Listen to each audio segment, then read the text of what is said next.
एक शहीद जवान जिसका उसके गांव में नहीं हो सका अंतिम संस्कार, लेकिन आखिर क्यों? नमस्कार, मैं हूं लेखिका सिन्हा और आप मेरे साथ हैं CJNL लाइव पर। आज हम बात करेंगे छत्तीसगढ़ में नक्सल समस्या और एक शहीद जवान की जिसका उसके गांव में अंतिम संस्कार नहीं हो सका। छत्तीसगढ़ में नक्सलियों के खिलाफ चल रही कार्रवाई के बावजूद नक्सल आतंक की छाया आज भी बनी हुई है। इस बात का प्रमाण हाल ही में बीजापुर में हुए हमले में मिलता है, जिसमें 8 जवान और एक ड्राइवर शहीद हो गए। इस हमले में शहीद हुए जवान बुधराम कोरसा के अंतिम संस्कार ने नक्सल आतंक की हकीकत को और उजागर कर दिया है। सोमवार को बीजापुर जिले में हुए इस हमले ने पूरे राज्य को झकझोर कर रख दिया।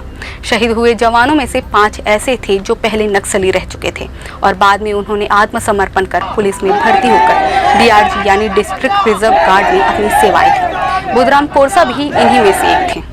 बुधराम कोरसा का गांव तंगोली नक्सल आतंक का गढ़ माना जाता है। जब बुधराम शहीद हुए तो उनके परिवार और ग्रामीणों ने उन्हें उनके पैतृक गांव में अंतिम संस्कार के लिए ले जाने से इनकार कर दिया। उनका मानना था कि यदि ऐसा किया गया तो नक्सली गांव वालों को टारगेट करेंगे और उनका जीवन नरक बना देंगे। इसी डर के कारण बुधराम का अंतिम संस्कार नेशनल हाईवे पर बसे परदेला गांव में करना पड़ा। बुधराम के परिवार ने उनकी शहादत को गर्व की बात माना। उन्होंने कहा कि बुधराम ने नक्सली संगठन में रहते हुए आत्मसमर्पण किया और उसके बाद देश सेवा का व्रत लिया। उनकी शहादत ने परिवार और ग्रामीणों के दिल में एक नई प्रेरणा भरी। बुधराम 8 साल पहले नक्सल संगठन से अलग होकर पुलिस में शामिल हुए थे। उनका परिवार आर्थिक रूप से उन पर निर्भर था और वे परिवार के सबसे बड़े सदस्य थे।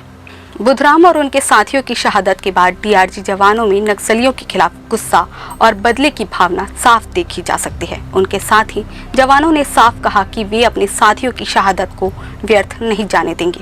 वे बदला लेने के लिए प्रतिबद्ध हैं और नक्सलियों को उनकी किए की सजा देने का प्रण ले चुके हैं। नक्सल संगठन से आत्मसमर्पण करने वाले लोगों के लिए जीवन आसान नहीं होता। नक्सली अक्सर उनके और उनके परिवारों के पीछे पड़ जाते हैं। जो लोग पुलिस या DRG में शामिल हो जाते हैं उनकी जिंदगी और ज्यादा खतरे में पड़ जाती है। बुधराम के मामले में भी ऐसा ही देखने को मिला।